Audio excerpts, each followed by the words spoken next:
नमस्कार। भारतीय परंपराओं में सबसे अधिक प्रतिष्ठा अगर किसी रंग ने पाई है तो वह है केसरिया रंग, जिसे हम भगवा रंग के नाम से भी जानते हैं। लेकिन वर्तमान समय की अगर बात करें तो जो भगवा कभी भगवान, भक्त और ऋषि मुनियों की पहचान हुआ करता था, आज शराबी, जुआरी, पाखंडी और भिखारियों का लोगों से धन ऐंठने का जरिया बन गया।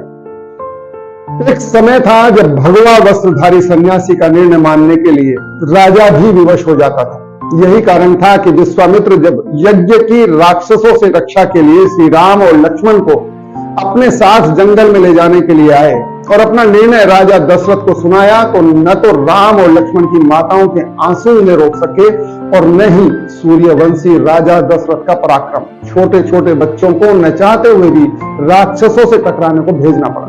भगवा रंग ने यह प्रतिष्ठा ऐसे ही नहीं प्राप्त कर ली। त्याग और शौर्य का प्रतीक ऐसे ही नहीं बन गया था यह केसरिया रंग। उसके पीछे ऋषि दधीची का जीते जी अपने हड्डियों का समाज की रक्षा के लिए अर्पित कर देना तथा सन्यासियों द्वारा समाज को सही दिशा दिखाने हेतु स्वयं पारिवारिक जीवन का त्याग करने जैसे लाखों उदाहरण भारतीय प्राचीन इतिहास में भरे पड़े। इस रंग की प्रतिष्ठा का ही असर था कि भगवा पताका न सिर्फ श्री राम और श्री कृष्ण के रथों पर लहराती थी, बल्कि राणा प्रताप और वीर शिवा जैसे भारत के महानायक भी इसी रंग की पताकाओं के साथ दुश्मन के दांत खट्टे किया करते थे। आज जब भगवा रंग पहने आटा, चावल और पैसे मांगते भिखारियों पर नजर पड़ती है तो दिमाग में प्रश्न आता है कि सरकार इन पर रोक क्यों नहीं लगाती। असंख्य भगवाधारी भिखारी आज सड़कों पर भीख मांग रहे हैं और निरंतर भगवा रंग की प्रतिष्ठा को पलीता लगा रहे हैं।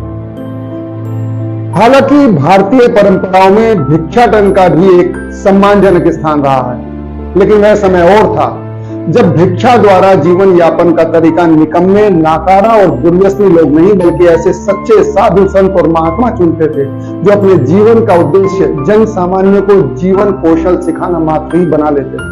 वो समाज को जीवनोपयोगी दिशा देते थे और बदले में समाज उनके भोजन और वस्त्रों की चिंता करता था। आज के इन भगवा लटकाकर सड़कों पर सुट्टा लगाते निठल्ले, जाहिल, आलसी और नकारा भिखारियों की तरह नहीं, जो समाज को दरिद्रता और गंदगी के अलावा कुछ नहीं देते और ऊपर से एक ऐसे प्रतिष्ठित रंग का अपमान कराते हैं जो आदिकाल से विश्व भर में त्याग और बलिदान का पर्याय समझा जाता रहा है। आशा है कभी न कभी सरकार की दृष्टि इस विषय पर अवश्य पहुंचेगी और भारतीय सभ्यता और संस्कृति का द्योतक यह केसरिया रंग अपनी पहचान इन भिखारियों के चोले में खो जाने से बचा सकेगा। नमस्कार।